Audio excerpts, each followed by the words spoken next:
Trump আসলেই প্রতারণার শিকার।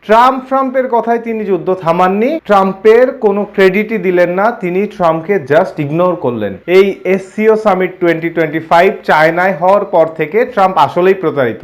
বউ ভাবা ভারতকে প্রেসিডেন্ট ট্রাম্প কোলে তুলে নিয়েছিলেন, পারলে চুমুও খেতেন, কিন্তু হঠাৎ দেখা গেল এই ভারত কিনা নতুন জামাই হিসেবে চায়নাকে খুঁজে পেয়েছে। আমেরিকান গণমাধ্যমগুলো হোয়াইট হাউসের বরাত দিয়ে বলছে ট্রাম্পের কোনো এক উপদেষ্টা বলেছেন তিনি নাকি প্রতারিত বোধ করছেন, তাকে প্রতারণার ফাঁদে ফেলা হয়েছে। আমেরিকার প্রেসিডেন্ট প্রতারণার ফাঁদে? কেন প্রতারণার ফাঁদে, কি জন্য প্রতারণার ফাঁদে সেগুলো বলছি। প্রেসিডেন্ট ট্রাম্প নাকি খুব কষ্ট পেয়েছেন যখন মেতে ঘটে যাওয়া ভারত পাকিস্তান যুদ্ধের ক্রেডিট তিনি পুরোই টুইট করে নিয়েছিলেন যে আমি তাদের সাথে, প্রধানমন্ত্রী মোদির সাথে আর প্রধানমন্ত্রী শাহবাজ শরীফের সাথে আমি কথা বলেছিলাম, বলে দুপক্ষের মধ্যে সমঝোতা করিয়ে এই ভয়াবহ যুদ্ধ বন্ধ করেছি, না হলে তাদের নিউক্লিয়ার অ্যাটাকের দিকে চলে যেত, পুরো দেশ ধ্বংস হয়ে যেত, পুরো সাউথ এশিয়া ধ্বংস হয়ে যেত, পুরো পৃথিবীর বড় ক্ষতি হতো। এগুলা চিন্তা করে আমি এই যুদ্ধ থামালাম।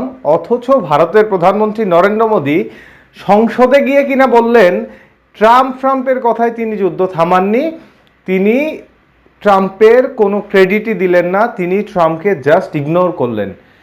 আর এরপর দিনই ট্রাম্পের 25% থাকা শুল্ক ট্রাম্প বাড়িয়ে 50% করে দিলেন ভারতের উপরে।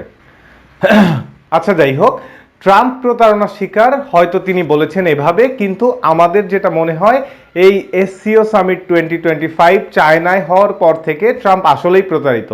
কারণ বউ ভাবা ভারতকে প্রেসিডেন্ট ট্রাম্প কোলে তুলে নিয়েছিলেন, পারলে চুমুও খেতেন, কিন্তু হঠাৎ দেখা গেল এই ভারত কিনা নতুন জামাই হিসেবে চায়নাকে খুঁজে পেয়েছে। চায়না, রাশিয়া আর ভারত মিলে এসসিও সামিটে কি হাসাহাসি ঢলাঢলির একটা ব্যাপার। এগুলো দেখে হয়তো প্রেসিডেন্ট ট্রাম্পের খুব বেশি ভালো লাগে নাই। তিনি এরপর থেকেই উদ্ভট কথাবার্তা বলা শুরু করেছেন, তিনি উদ্ভট আচরণ করা শুরু করেছেন। তার মানে এই জিনিসটা ঘেটে একটা জিনিসই বোঝা যায়, ট্রাম্প আসলেই প্রতারণার শিকার। যে ভারতকে তিনি এত ভালোবাসতেন, হাউডি মোদি করালেন টেক্সাসে, তিনি নমস্তে ট্রাম্পে হায়দ্রাবাদে গেলেন ভারতে, সেই ভারতই কিনা এত বড় বিট্রে করে চীনের কোলে গিয়ে উঠলো। তো স্বাভাবিক কথা, অ্যাজ এ ইউএস প্রেসিডেন্ট তার তো কষ্ট লাগারই কথা। তবে আমার যেটা মনে হয়, এত ক্রেডিট খোর আমেরিকার প্রেসিডেন্ট হয়তো ট্রাম্পই প্রথম। প্রেসিডেন্ট বাইডেনকে অনেকে নির্বোধ বলতো, অনেকে অনেক কটূক্তি করেছে, কিন্তু তার বয়সটা অনেক বেশি ছিল। কিন্তু এ কি ক্রেডিট খোর ট্রাম্প, তো প্রেসিডেন্ট বাইডেন কেন পুরা পৃথিবীর সর্বকালের সর্বশ্রেষ্ঠ নেতা হিসেবে নিজেকে দাবি করার জন্য যা খুশি তাই করছেন, যে কোনো পাগলামি করে যাচ্ছেন।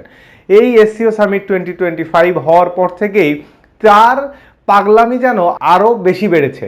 তিনি কি বলছেন না বলছেন এটা হয়তো তার মাথায় নেই যে তিনি সুপার পাওয়ার আমেরিকার প্রেসিডেন্ট। মানে কি অদ্ভুত এক জিনিসের মধ্যে এসে পড়েছে ট্রাম্প, কি পাগল এক প্রেসিডেন্ট যে কিনা নিজের ক্রেডিটের জন্য, নোবেল পিস প্রাইজের জন্য এমন এমন সব উদ্ভট পাগলামি করছেন যাতে পুরা পৃথিবী আমেরিকার উপর হাসছে, আমেরিকান জনগণের উপর হাসছে। প্রেসিডেন্ট ট্রাম্প এসেছিলেন make America great again slogan নিয়ে, কিন্তু এখন দেখা যাচ্ছে মেক ট্রাম্প গ্রেট এগেইন এই স্লোগানে তিনি আসলেই বিশ্বাস করে এসেছিলেন যে মেক ট্রাম্প গ্রেট এগেইন এটা বানিয়েই তিনি ছাড়বেন।